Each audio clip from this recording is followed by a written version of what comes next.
Supplements ആരൊക്കെ എടുക്കണം? എന്തെങ്കിലും ചെറിയ അസുഖം വരുമ്പോഴോ അല്ലെങ്കിൽ കൂടെയുള്ള ആൾക്കാർ എടുക്കുന്നുണ്ട് എന്നുള്ളത് കൊണ്ടും സപ്ലിമെന്റ്സ് പ്രിസ്ക്രിപ്ഷൻ ഇല്ലാണ്ട് എടുക്കുന്ന ആൾക്കാരെ കണ്ടിട്ടുണ്ട്. ഈ സപ്ലിമെന്റ് എന്ന് പറയുന്നത് തന്നെ നമുക്ക് ഡയറ്റിലൂടെ കിട്ടാത്ത ന്യൂട്രിയൻസിനെ നമ്മൾ എക്സ്റ്റേണലി എടുക്കുന്നു എന്നുള്ളതാണ്. ഇപ്പോൾ പ്രോട്ടീന്റെ കാര്യമാണെങ്കിലും അങ്ങനെ തന്നെയാ.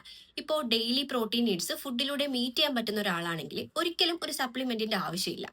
പക്ഷേ പ്രോട്ടീൻ ഡെഫിഷ്യന്റ് ആയിട്ടുള്ള ഒരാൾക്ക് ഡയറ്റിലൂടെ ഈ പ്രോട്ടീൻ നീഡ് മീറ്റ് ചെയ്യാൻ പറ്റുന്നില്ല എന്നാണെങ്കിലും ഒരു സപ്ലിമെന്റിന്റെ ആവശ്യം അവിടെ വരുന്നുണ്ട്. ഒരു പ്രോട്ടീൻ ചൂസ് ചെയ്യുമ്പോൾ അതിന്റെ ഡൈജസ്റ്റബിലിറ്റി, പ്രോട്ടീൻ കോണ്ടന്റ്, ക്വാളിറ്റി എന്നീ കാര്യങ്ങൾ നമുക്ക് നോക്കാം. ഇങ്ങനെ നോക്കുമ്പോൾ മസിൽ ബ്ലേസ് ബയോസൈം ഐസോസിറോ വേ പ്രോട്ടീൻ ഒരു കൺവീനിയന്റ് ആയിട്ടുള്ള ഓപ്ഷൻ ആയിട്ട് എനിക്ക് തോന്നിയിട്ടുണ്ട്. ബിക്കോസ് ഇത് ഈസിലി ഡൈജസ്റ്റബിൾ ആണ്. വൺ സ്കൂപ്പിൽ അറൌണ്ട് 27 ഗ്രാംസോളം പ്രോട്ടീൻ നമുക്ക് കിട്ടുന്നുണ്ട്. വെൽ ടെസ്റ്റഡും ആണ്. അപ്പോഴും നമ്മൾ ഏതെങ്കിലും അഡ്വർടൈസ്മെന്റ് കണ്ടിട്ടോ കൂടെയുള്ള ആൾക്കാർ പറയുന്നത് കേട്ടിട്ടോ അല്ല നമ്മളൊരു പ്രോട്ടീൻ സെലക്ട് ചെയ്യേണ്ടത്. പ്രോപ്പർ ആയിട്ടുള്ള കൺസൾട്ടേഷനിലൂടെ മാത്രമേ ഇത് സെലക്ട് ചെയ്യാൻ പാടുള്ളൂ. സപ്ലിമെന്റ്സ് ഒരിക്കലും നമ്മുടെ ഫുഡിനെ റീപ്ലേസ് ചെയ്യുന്ന ഒരു കാര്യമല്ല. ഫസ്റ്റ് പ്രയോറിറ്റി എപ്പോഴും ബാലൻസ്ഡ് മീൽ തന്നെയായിരിക്കണം.